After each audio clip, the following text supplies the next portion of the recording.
Hello YouTube, I am the Inveterate Gamer, and today we will be taking a look at the Valve Index. Now, before we get into anything, I'd like to add a disclaimer that this is not a sponsored video. I bought this with my own money, and all the opinions I'll be expressing in this video are my own. I'll be giving you my thoughts on how this headset feels to use, and whether or not I think it's worth upgrading from a Vive or Rift CV1, or if it's worth getting if you're just getting into VR for the first time. So, with all that said, let's take a look at the Valve Index.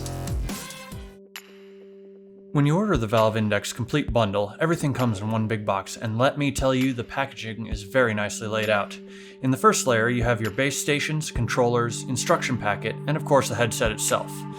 Then, pulling up the nylon tabs shows you the second layer, which includes the base station power cables and adapters, the headset power adapter, a foam insert for the back of the headset to accommodate smaller users, mounting hardware for the base stations, including wood screws and anchors, and USB charging cables for the controllers. Setup of the Index was simple. The most challenging part was mounting the base stations, since you'll need to be able to get those in opposite corners of your play space. I decided to mount them directly to the walls of my office with the provided hardware. But they also have 1/4-inch tripod mount holes, so you can use a standard camera tripod as well. Or you could even opt to just attach them to the base plates and stand them on a high bookshelf. Just make sure not to set them too far back because they need to be able to see the floor. I was surprised to see that base stations didn't require any USB connection to the computer, so you'll be happy to know that the only cable running from the base stations will be power. Once the base stations are powered, the rest of the setup is straightforward. Install Steam VR, plug in the headset, and the on-screen instructions will guide you to configure your play space. You may be prompted to install firmware updates on the headset and controllers, so go ahead and do this, as this resolves many of the issues people have been reporting.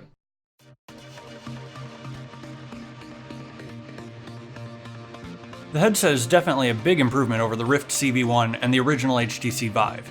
With its 2K resolution per eye, I find the screen door effect to be almost entirely absent. You can still find it if you really look for it, particularly when looking at a white void, but for general use in gameplay, I simply just don't see it. One thing to note is that you need a fairly powerful PC to drive this headset.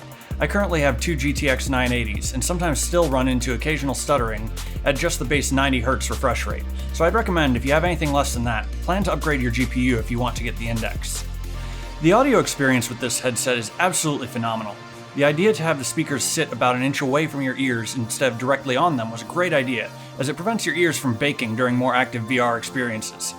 And the sound quality is top-notch, with deep bass coming through clearly and directional audio making me actually turn my head when something makes a sound behind me. One of the new features Valve added to the Index with respect to the Vive is 2 pass-through cameras. These cameras allow you to see the room around you in one of 4 ways: colored outlines, colored ghosts, transparent, and pure pass-through. While you have to pull up the Steam overlay to toggle this feature, it does give a fairly easy way to quickly navigate your real-world environment without having to take the headset off. You can toggle a setting to enable the cameras when you approach the play space boundaries, though I've left this turned off because my office is small and I was triggering it too often. One of the big ways Valve innovated with the Index is with the Index controllers. Instead of a traditional controller that you hold, the controller straps directly to your hands, freeing your fingers to be used fairly normally. The finger tracking is very good. Each finger is detected using capacitive sensors along the front of the controller, inside the trigger for the index finger, and on each of the buttons, thumbstick, and trackpads for the thumbs. The controller is also able to detect pressure from your grip, which allows you to squeeze the controller as a control gesture itself, separate from just closing your hand. While the mental mapping of using a trigger to pick things up isn't too far of a stretch, the grabbing and throwing motions that the Index controllers allow for just feels that much more immersive. Even though picking up a gun or a bottle in Superhot, or being able to play rock, paper, scissors with a robot in Aperture Hand Lab may seem like very, very small things, it really does trick your brain just that little bit more into thinking, wow, I'm really here. I'm really doing these things. I'm looking forward to Boneworks, No Man's Sky VR update, and hopefully more games implementing support for this method of interaction in the future.